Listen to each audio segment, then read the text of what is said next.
Empezamos, hermanos, hace unos días atrás o unas semanas atrás la carta del libro de los Hebreos. Entonces les animo a que abran una vez más el libro, la carta a los Hebreos en su Biblia. Está en lo que se conoce como Nuevo Testamento, en la parte derecha, a su mano derecha de su Biblia. Casi al llegar al final de la Biblia está lo que se llama el libro de Hebreos. Y hemos visto, ahí está en la pantalla, estoy sacando el bosquejo de la Biblia de estudio de nuestro hermano Charles o Carlos Ryder. Y vimos, ahí está todo el libro de Hebreos, se divide de esa manera, ya lo hemos estado viendo, pero lo último que vimos, estamos hablando de que Dios ha estado hablando a la humanidad. Eso es lo que el Señor ha hecho. Vimos la superioridad de la persona de Cristo Jesús, que va del capítulo 1 hasta el capítulo 4, versículo 16. Jesucristo es superior a los profetas, ya lo vimos. Jesucristo es superior a los ángeles, ¿recuerdan? Jesucristo no es un ángel, no es un ser creado por Dios. En su persona divina, en su proclamación salvífica. Y el día de hoy vamos a continuar hablando de por qué Jesucristo en realidad es superior a los ángeles, y vamos a ver en su objetivo liberador, lo que vino Cristo a hacer en favor de todos nosotros, la raza humana, en favor del hombre. Y ahí vamos a ir al capítulo 2. Voy a leer todo, confiando en el Señor de que nos dé tiempo de concluir esta porción, del versículo 5 del capítulo 2 hasta el final, que es el versículo 18. Pongan atención, hermanos, lo que la palabra del Señor dice. Saben que voy a leer todo el capítulo, porque en los últimos 4 versículos también son importantes lo que vimos. Dice el capítulo 2, versículo 1: por tanto es necesario que con más diligencia atendamos las cosas que hemos oído, no sea que nos deslicemos. Porque si la palabra dicha por medio de los ángeles fue firme, y toda transgresión y desobediencia recibió justa retribución, ¿cómo escaparemos nosotros si descuidamos una salvación tan grande, la cual, habiendo sido anunciada primeramente por el Señor, nos fue confirmada por los que oyeron, testificando Dios juntamente con ellos con señales y prodigios y diversos milagros y repartimientos del Espíritu Santo según su voluntad? Ahora vean el versículo 5, dice: porque no sujetó a los ángeles el mundo venidero, acerca del cual estamos hablando, pero alguien testificó en cierto lugar diciendo: ¿qué es el hombre para que te acuerdes de él? ¿O el hijo del hombre para que le visites? Le hiciste un poco menor que los ángeles. Vean, hermanos, al ser humano. Le coronaste de gloria y de honra y le pusiste sobre las obras de tus manos. Todo lo sujetaste bajo sus pies.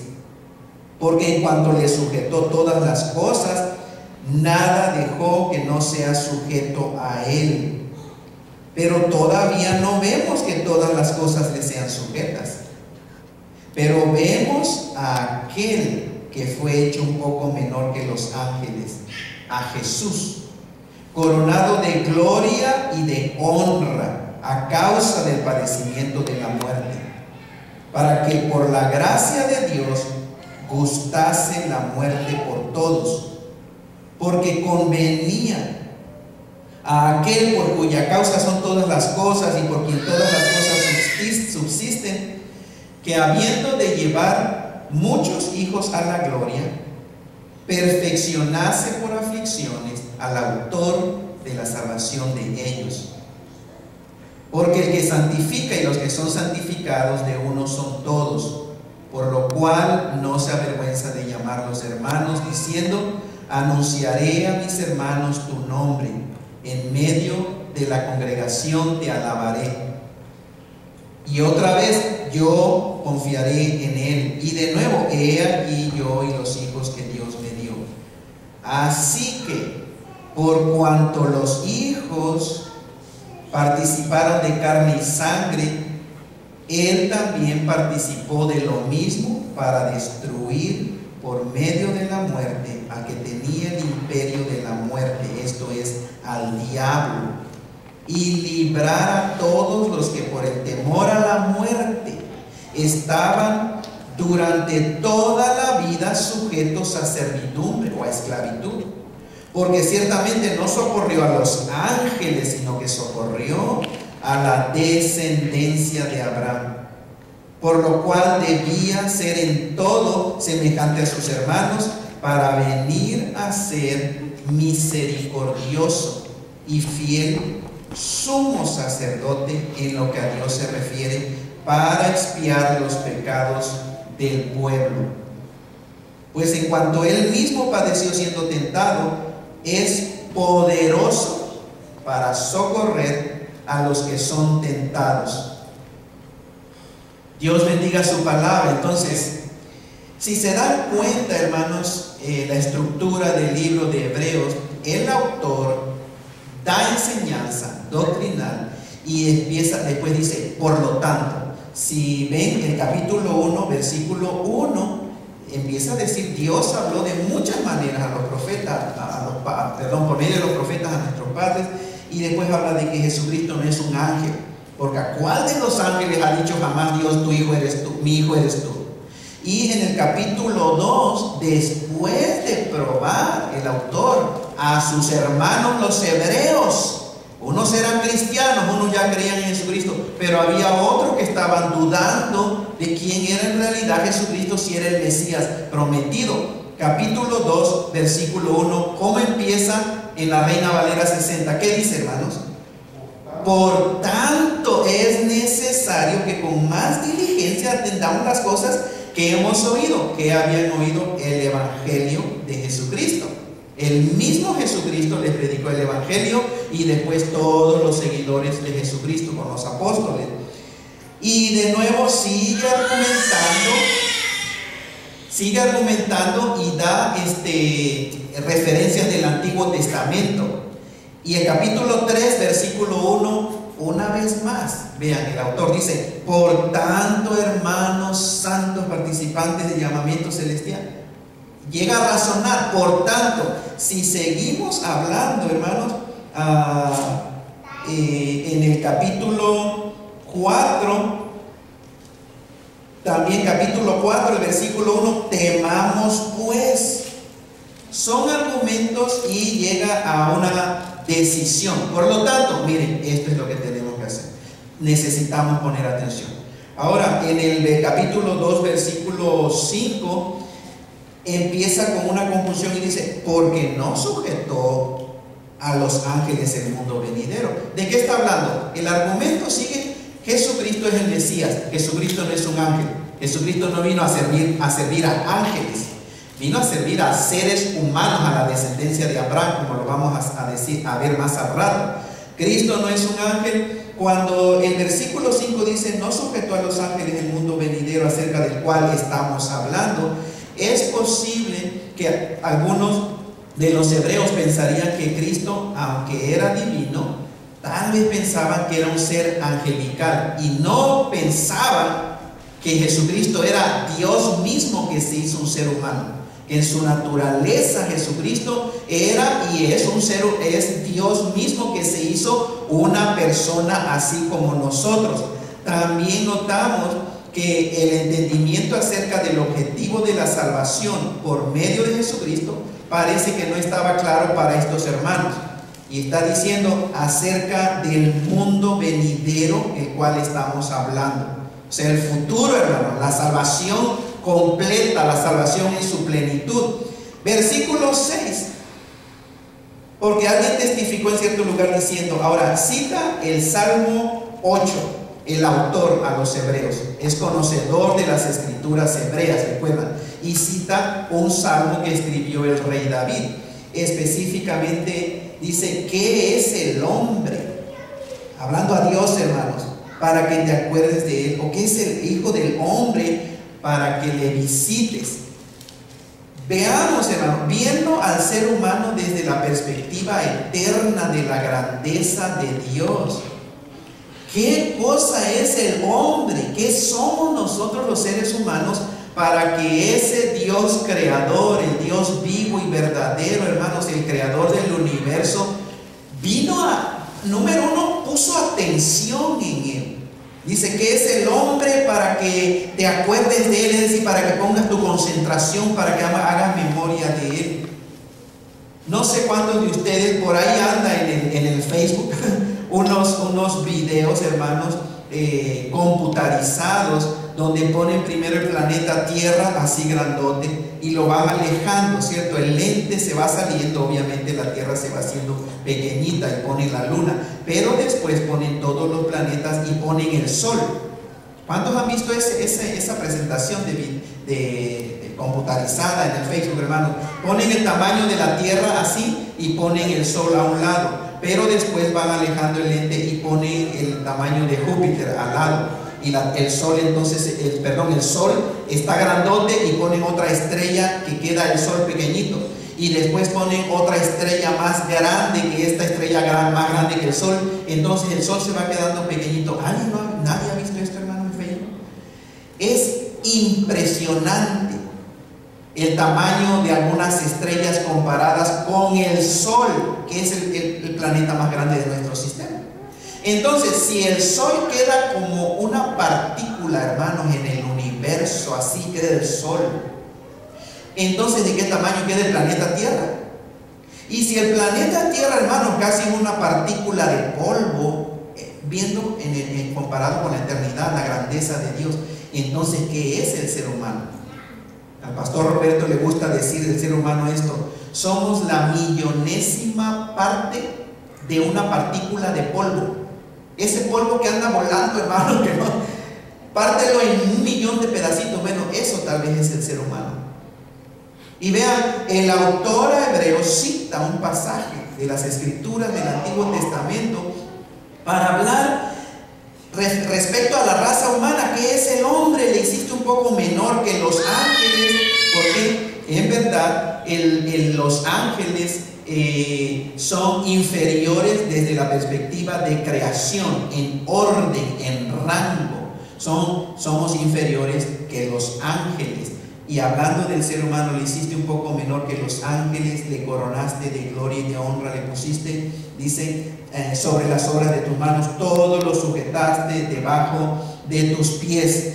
Dios sujetó todo bajo los pies del ser humano. Escuchen el argumento que el autor a Hebreos, porque está hablando de Jesucristo, del Mesías, pero cita en el Antiguo Testamento un pasaje donde se refiere primordialmente a los seres humanos.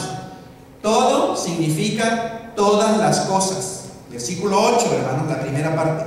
Todo lo sujetaste bajo sus pies, del ser humano. Es decir, todas las cosas. Nada dejó que no sea sujeto al ser humano.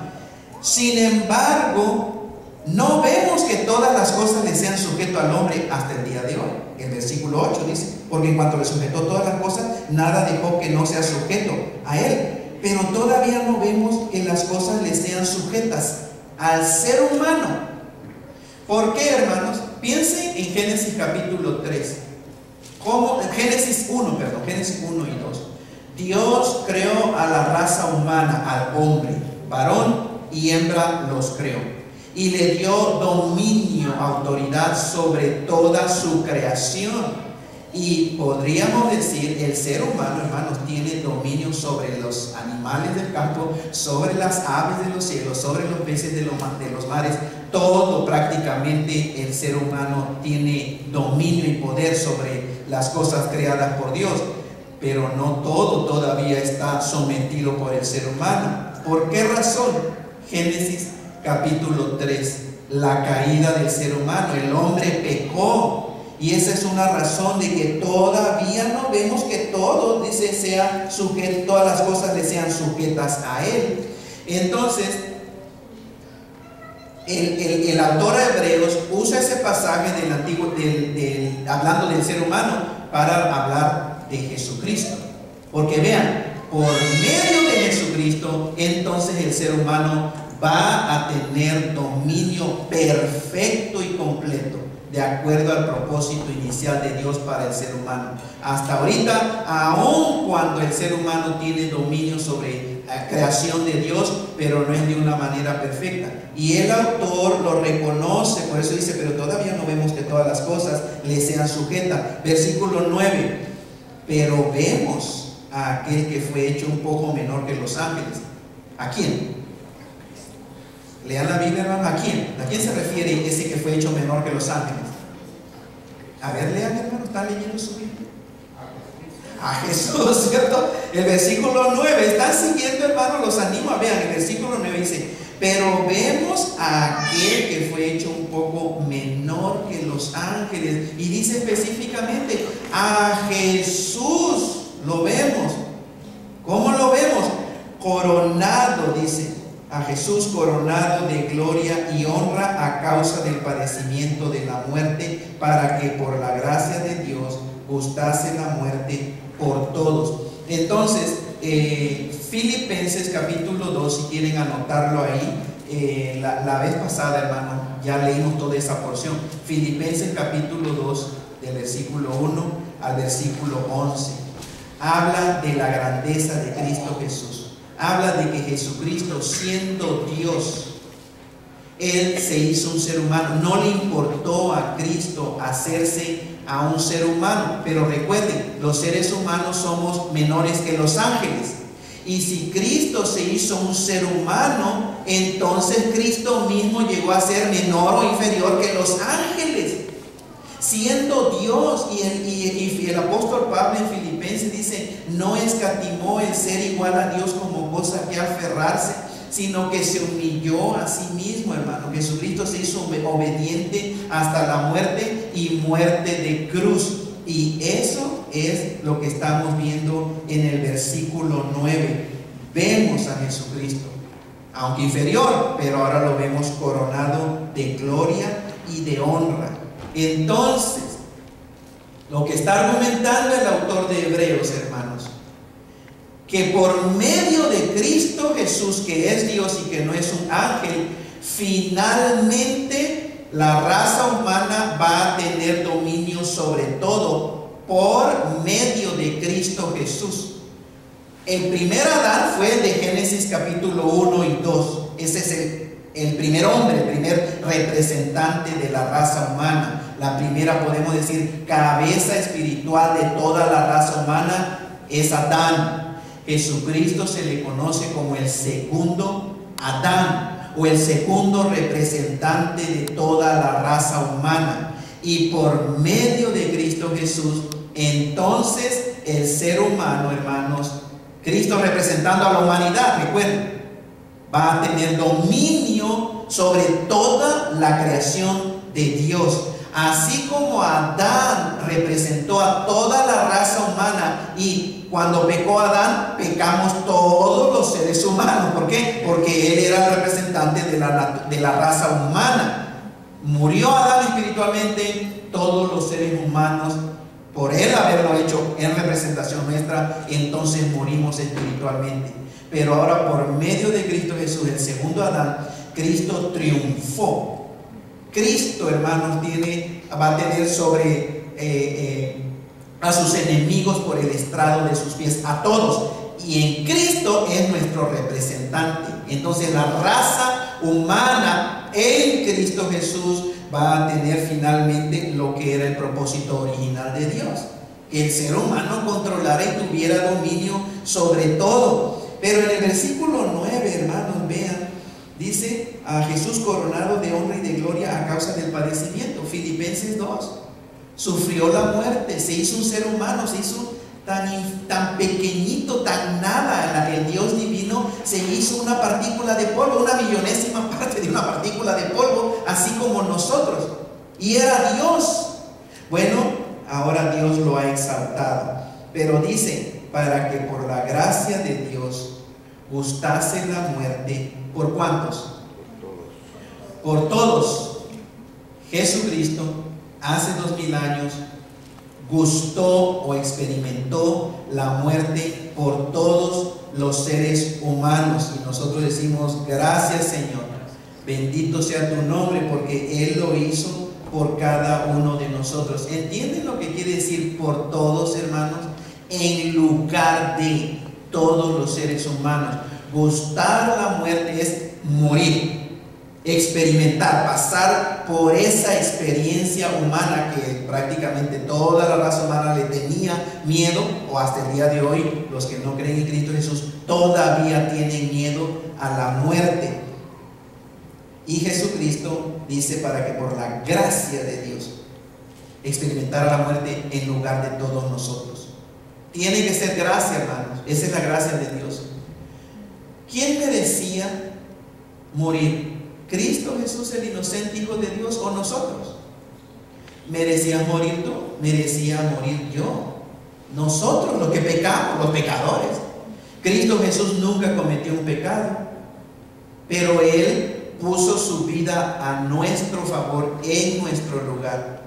¿Por qué habría de hacer eso Dios, hermanos, de dar a su Hijo unigénito para que muriera? Por puro amor. Y la gracia de Dios, recuerdan que es cuando Dios nos da algo que no merecemos. Siempre que hablamos de la gracia de Dios, lo contrastamos con lo que es la misericordia de Dios. La misericordia de Dios es cuando Dios no da el castigo, la pela que el castigo que el ser humano merece. La misericordia, en su misericordia Dios se abstiene de descargar su ira, hermanos, en el ser humano, en el pecador. Es pura misericordia, pero la gracia de Dios va más allá de no dar el castigo. La gracia de Dios, aparte de refrenar en la misericordia el castigo que merece el ser humano, en su gracia Dios le regala una bendición, la más grande bendición que el ser humano pueda experimentar en este planeta Tierra. El regalo de amor de Dios es una persona, no es una cosa, no es una religión. Hermanos, el regalo que Dios ofreció a la raza humana es su propio Hijo Cristo Jesús. Y eso es la gracia de Dios. No solamente refrenó su ira, sino que nos regala por medio de Cristo Jesús las bendiciones más grandes que el ser humano puede experimentar. Por la gracia de Dios gustase la muerte por nosotros. Ahora el versículo 10, vean, el autor dice: porque convenía a aquel por cuya causa son todas las cosas y por quien todas las cosas subsisten, que habiendo de llevar muchos hijos a la gloria, o sea, Dios, su plan eterno es llevar muchos hijos e hijas a su gloria. Esa es la bendición, eso es lo que quiere hacer Dios. Por eso anda Dios buscando o persiguiendo a cada individuo aquí en el planeta Tierra. Y tristemente, porque algunas personas no conocen el propósito, hermanos, porque Dios lo anda persiguiendo. Y hay gente que le anda huyendo. Y Dios detrás de ellos con un regalo. Y la gente huyendo como si le fuera a dar un castigo.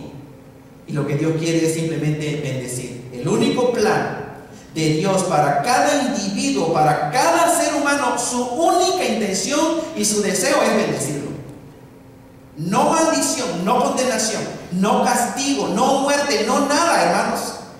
Dios anda detrás del hombre, de los pecadores, solamente porque los ama y porque por su gracia quiere darles un regalo, el más grande regalo, que es su Hijo Cristo Jesús. Pero dice, convenía que Dios perfeccionase por aflicciones al autor de la salvación de esos hijos que él iba a tener, y es obviamente Jesucristo. Era necesario que el Salvador de la raza humana de alguna manera se identificara con nosotros los seres humanos, porque miren, hermanos, no haría sentido de que Dios simplemente, de que Cristo nunca experimentara la humanidad, lo que es el ser humano, y que nos salvara. ¿Cómo iba a entender lo que nosotros los seres humanos experimentamos en esta tierra si Él nunca llegó a ser ser humano?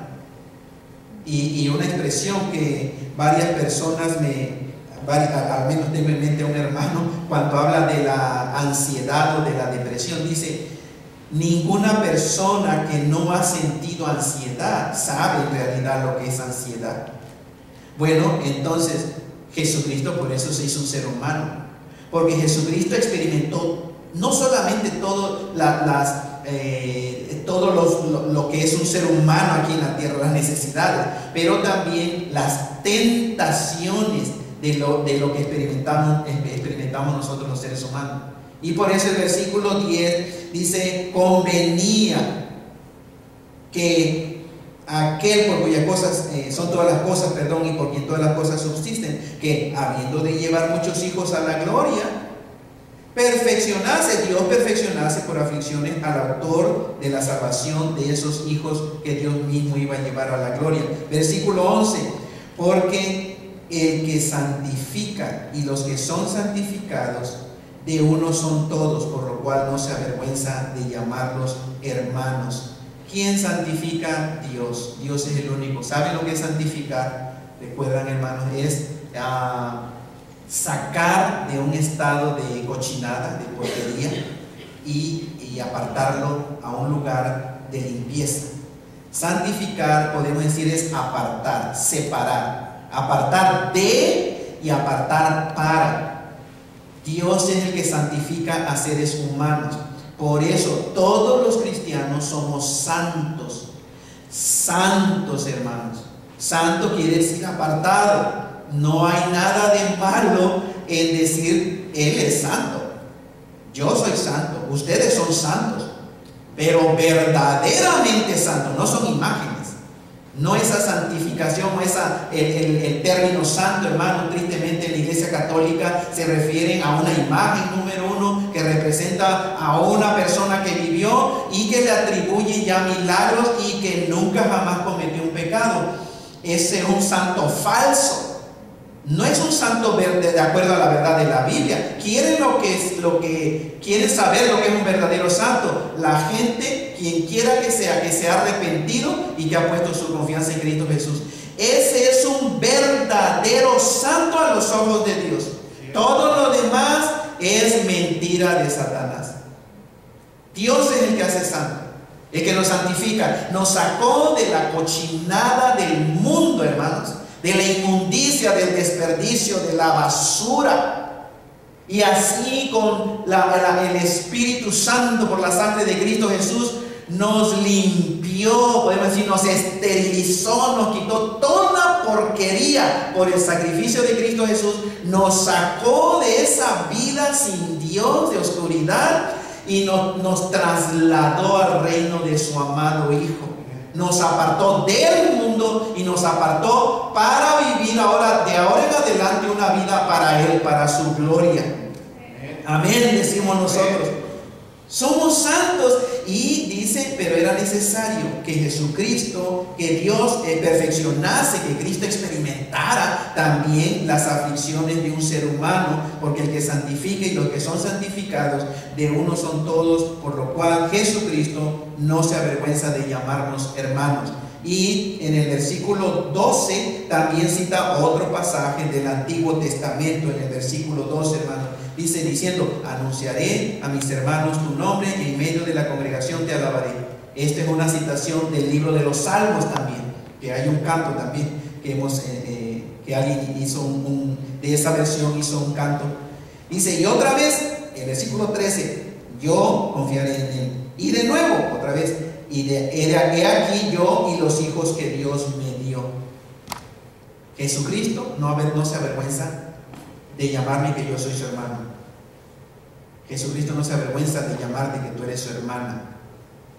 Él nos santificó y su santificación ha sido perfecta. Los que están viniendo a la clase conociendo a Jesucristo los lunes, estamos en la guía número 7 y habla, el tema de la guía número 7 es a la verdad de tu identidad en Cristo Jesús.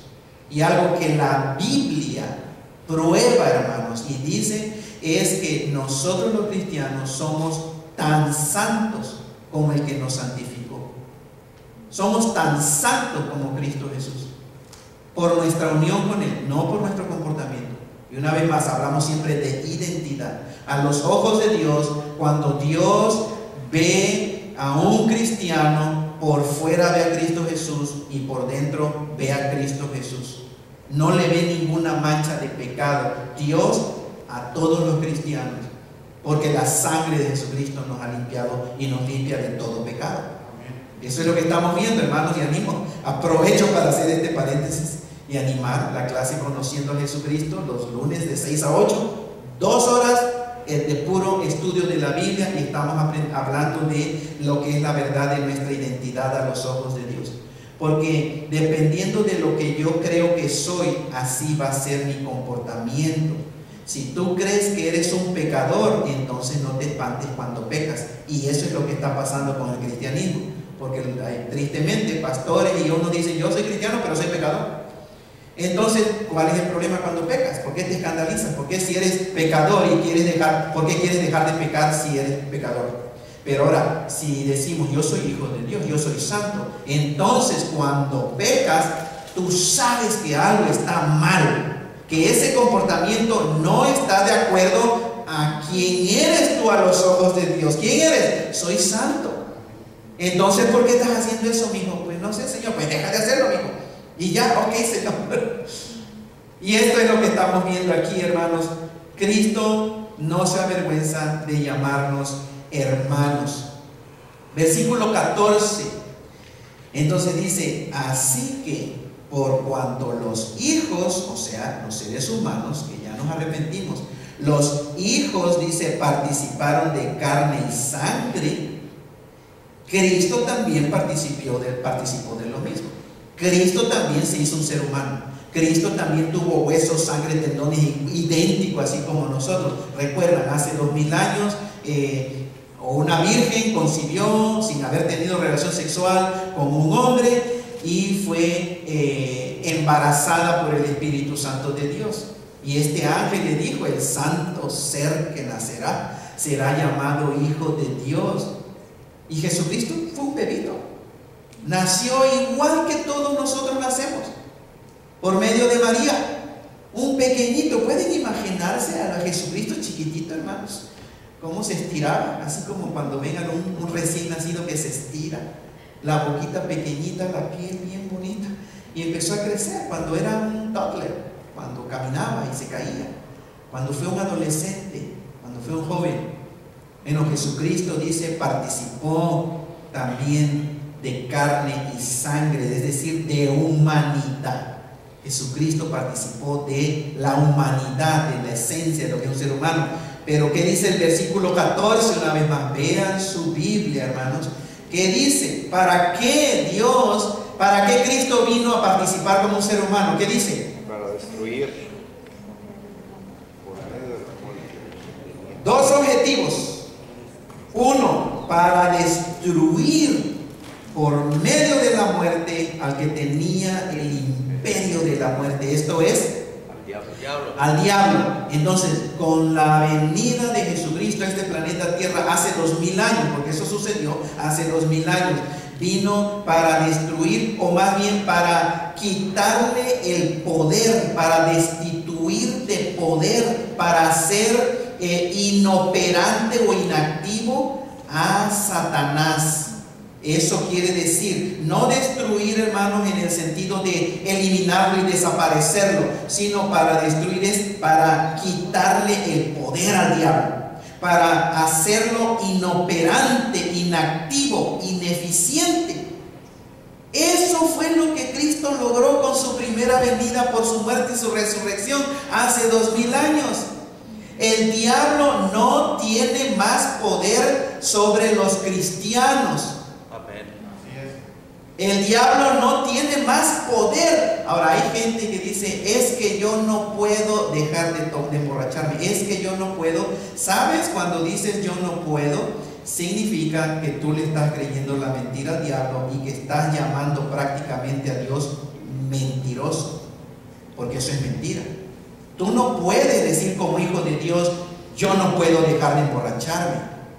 Tú no puedes decir, ¿por qué? Porque la Escritura es muy clara, hermanos, de que el diablo no tiene más poder sobre nuestras vidas, ni el pecado. Y estoy pensando, hermanos, antes de que termine el año también vamos a empezar a predicar una de las cartas del apóstol Pablo más grandiosas, es la carta a los Romanos, porque habla también confirma lo que todos los autores de la Biblia hablan, de que el creyente realmente no está bajo el poder o el dominio de Satanás. Eso es lo que hizo Cristo con su primera venida. Destruyó o le quitó el poder por medio de la muerte. Cristo mismo murió al que tenía el imperio o el poder, hermanos, de la muerte, que es el diablo. ¿Recuerdan Génesis 3? ¿Cómo entró la muerte al planeta Tierra? Por medio del pecado. ¿Y cómo logró el diablo que el ser humano pecara? Por medio de su mentira o de su engaño. Lo engañó. El diablo entonces, hermanos, en ese sentido tenía el poder de la muerte. Él incitó al ser humano a no creer en la palabra del Señor, a desconfiar y a creerle a Él, y logró que el ser humano creyera su mentira y pecó, desobedeció. Y al entrar el pecado al mundo, ¿qué dice Romanos? Que entró también junto con el pecado la muerte, y la paga del pecado es la muerte. Por eso la humanidad murió. Todo ser humano que nace en este planeta Tierra nace muerto espiritualmente. Ningún ser humano que nace en este planeta Tierra nace vivo espiritualmente. Todos nacemos con la dirección o destino eterno que se llama infierno. La paga del pecado es muerte. A menos de que se interrumpa, el ser humano va a la condenación eterna. ¿Y cómo se interrumpe eso, hermano? Solamente por medio de lo que Cristo hizo por nosotros. Entonces vean, vino el Señor destruir por medio de la muerte al que tenía el imperio de la muerte, esto es al diablo. Pero hay más, en versículo 15, ¿qué cosa dice, hermanos? Y librar, es decir, el versículo 14, Cristo dice, el versículo 14, por cuanto los hijos participaron de carne y sangre, Cristo también participó de lo mismo, pero fue para destruir el poder del enemigo. Y versículo 15, para librar a todos los que por el temor de la muerte estaban durante toda la vida sujetos a esclavitud. Ya no hay más esclavitud por miedo a la muerte. Tal vez nosotros los cristianos, tal vez pensamos y nos podemos tener algo que no nos gustaría, es el proceso, ¿cierto? El proceso de la muerte. Pero ningún hijo de Dios no hay razón por qué tenerle miedo a la muerte misma. Muerte es separación, recuerden. Muerte no es dejar de existir. En ninguna parte de la Biblia habla de la muerte como el fin de todo y que ya deja de existir. No, muerte del ser humano es separarse, separación. Cuando el ser humano de este mundo muere, prácticamente se separa de su cuerpo y su espíritu continúa, hermanos, viviendo.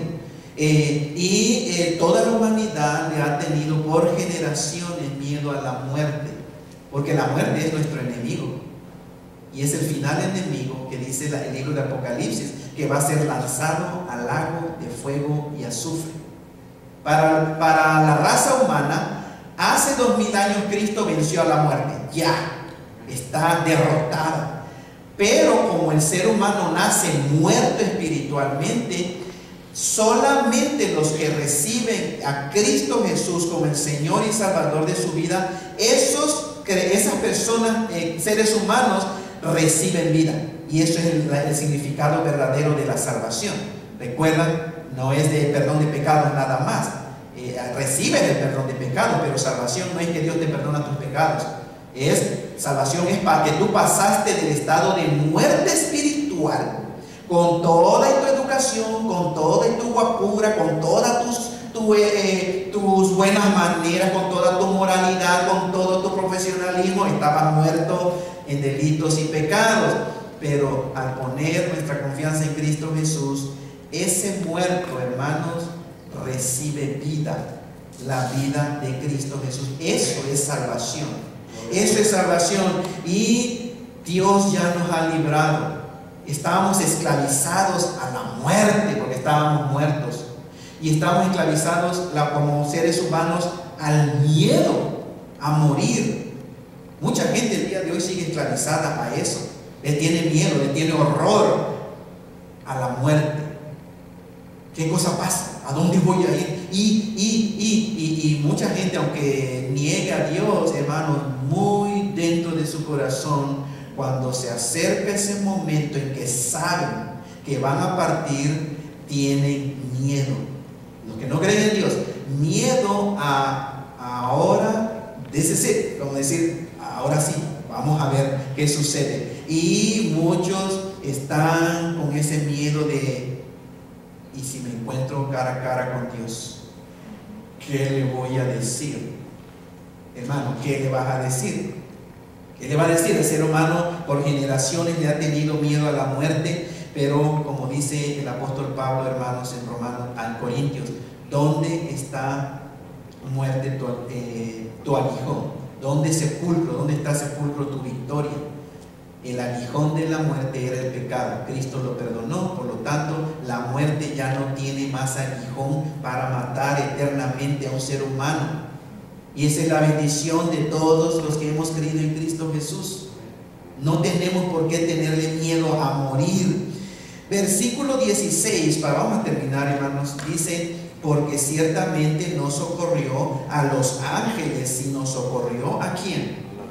A la descendencia de Abraham. Es decir, el plan de Dios por medio de Cristo Jesús no es para nada con los ángeles. No es para restaurar o salvar ángeles o seres caídos que vinieron con Satanás. Es para seres humanos, la descendencia de Abraham. Ahora, la descendencia de Abraham, acuérdense que el autor de Hebreos está hablando a gente, a los judíos, a los hebreos, a gente que conocía del Antiguo Testamento y que de ellos mismos eran de la descendencia física, literal de Abraham, los judíos. La descendencia de Abraham, físicamente hablando, son todos los hebreos o los judíos. Pero la Biblia en el libro de Romanos habla de la verdadera descendencia de Abraham. No es física, no es en la carne, es espiritual. Y un verdadero judío somos nosotros los gentiles que hemos venido a Cristo Jesús. Somos más judíos que los judíos mismos que no se han arrepentido y que no creen a Cristo Jesús. Somos verdaderos descendientes de Abraham, hablando espiritualmente, y eso es el plan de Dios para la raza humana. Vino Dios por medio de Cristo Jesús a socorrer a la raza humana, es decir, a la descendencia de Abraham. Génesis capítulo 11, 12. ¿Recuerdan cuando el Señor Dios se le apareció a Abraham y le dijo: en ti serán benditas todas las familias de la tierra? Tu descendencia va a ser así como las estrellas del universo, del cielo, así como la arena del mar. Así, y eso ha sucedido por medio de Cristo Jesús. Versículo 17, por lo cual debía ser en todo este Salvador nuestro, hermanos, semejante a sus hermanos, para venir a ser misericordioso y fiel sumo sacerdote en lo que a Dios se refiere. ¿Para qué? ¿Para hacer qué? Cristo Jesús. Expiar, o verdaderamente, hermanos, la palabra es propiciar los pecados del pueblo. Tenía que ser semejante que nosotros, hermanos, para venir a ser misericordioso y fiel sumo sacerdote. Jesucristo es el único sumo sacerdote que la raza humana necesita. No necesitamos más sacerdotes. Toda religión en la tierra, incluyendo la Iglesia Católica Romana, hermanos, que tiene sacerdotes en el sentido como del Antiguo Testamento, que la gente tiene que venir a ellos, hermanos, está equivocada. No necesitamos sacerdotes, no necesitamos un obispo, ni arzobispo, ni papa, ni nada de eso. Ya tenemos un sumo sacerdote. Y este sumo sacerdote, que es Cristo Jesús, es fiel. Amén. Jamás va a hacer las asquerosidades que están haciendo los sacerdotes el día de hoy. Yo no sé cuántos de ustedes en esta semana pasada, ¿verdad? El gobierno de Estados Unidos dio un reporte de una investigación que demoró mucho tiempo. Solamente en el estado de Pensilvania, 300 sacerdotes de la Iglesia Católica Romana, hermanos, son abusadores sexuales de niños. Abusadores sexuales, 300 en un solo estado. Más de 1000 niñitos desde el año y medio abusados sexualmente por sacerdotes.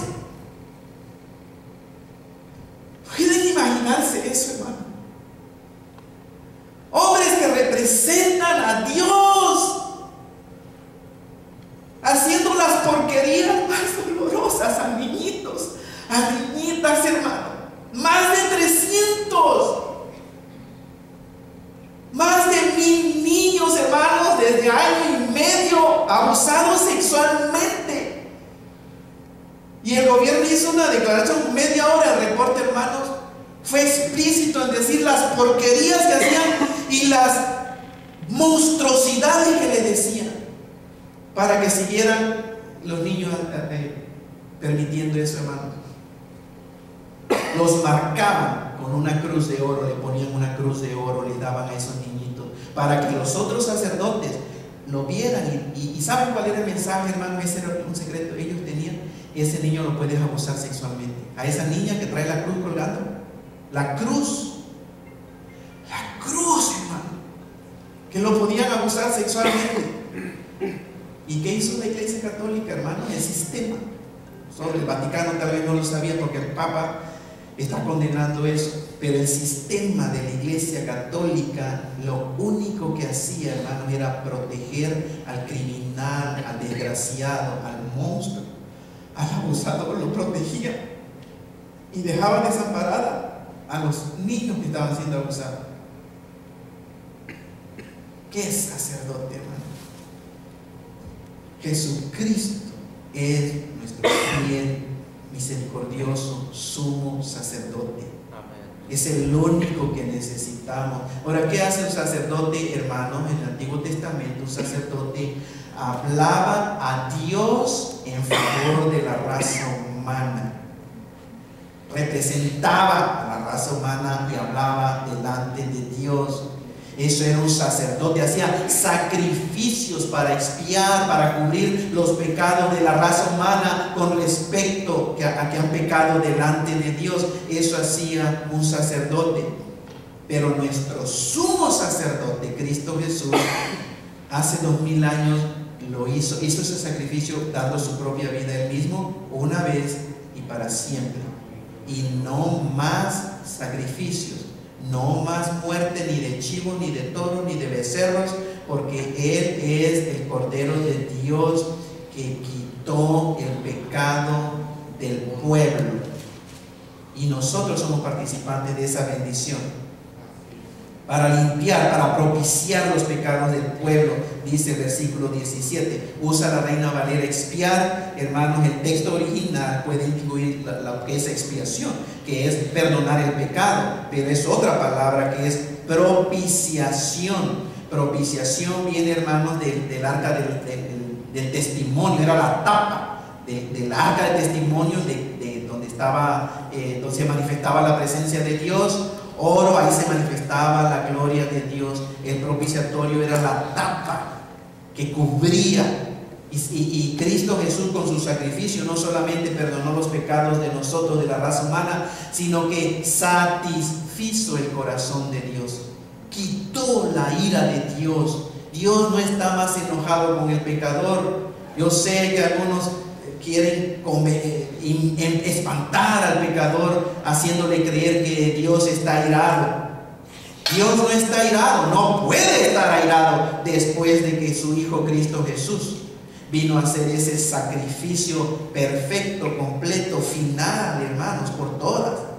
Dios no puede estar airado con la humanidad, porque Cristo Jesús cambió esa ira, ese enojo. Toda la ira de Dios la cargó Cristo Jesús, y ya el corazón de Dios está satisfecho. Versículo 18 y terminamos. Pues en cuanto Él mismo padeció, siendo tentado, Cristo Jesús como ser humano, es poderoso para socorrer a los que son tentados. Y el día de ayer que tuvimos la reunión de los hombres, hablamos pues del tema como yo les dije, el libro se llama Adicción Sexual. Bueno, no es adicción sexual. Yo no creo en la adicción sexual, creo en los deseos de la carne. Son deseos de la carne, son concupiscencias, son deseos fuertes que el hombre no puede controlar, pero el cristiano sí puede, por medio de Cristo Jesús. Y la Biblia es muy clara: anden en el Espíritu y de ninguna manera van a satisfacer los deseos de la carne. Aun cuando en la introducción al libro estuvimos viendo el poder del sexo, el deseo sexual para el hombre y ahora para la mujer también. Hermanos, es uno de los poderes más grandes que hay en la tierra sobre el ser humano. Y nosotros, los hijos de Dios, no tenemos por qué permitir que el pecado se enseñoree de nosotros. porque no estamos más bajo la ley, sino estamos bajo la gracia. Y Cristo Jesús entiende a sus hijos, no solamente en una tentación al sexo, cualquier tentación a lo que sea. Cristo ha experimentado y sabe cómo vencer esa tentación. Tentación es una cosa, pecar es otra cosa. Y hablamos también ayer de que algunos cristianos piensan que porque son tentados, piensan que están cometiendo pecado. Son dos cosas muy diferentes. Y ya me estoy metiendo al tema de los varones. Pero terminamos ahí, hermanos. Entonces está en su pantalla el objetivo liberador. Más adelante vamos a ver la letra D, que Jesucristo es el principal, es superior a Moisés también, y que Jesucristo es el principal objeto de la fe. Pónganse de pie y vamos a orar. Voy a hacer una oración para terminar esta enseñanza. Cierren sus ojos, Señor. Señor, gracias por tu palabra y gracias por tu Espíritu Santo, porque es el que abre nuestro entendimiento espiritual, nos ilumina para poder comprender, Señor, lo que tú nos dejaste escrito en la Biblia. Gracias por iluminarnos, Señor, y gracias por tu obra que estás haciendo en las vidas. Gracias, Señor, porque vemos que en verdad tú eres un Dios de amor. Lo único que deseas para nosotros, Señor, es prosperarnos, a hacernos experimentar la plenitud de la vida resucitada de tu Hijo Cristo Jesús. Eso es lo que quieres de la gente que aún no se arrepiente. Bendecirlo con la más grande bendición, Señor. Oramos por ellos, que los sigan, que te crean y que den ese paso de fe. Y oramos por nosotros para que sigamos fortaleciéndonos por medio de tu palabra. Gracias, Señor. Despídenos de este lugar en el nombre de tu Hijo Cristo Jesús. Amén. Estamos despedidos, hermanos.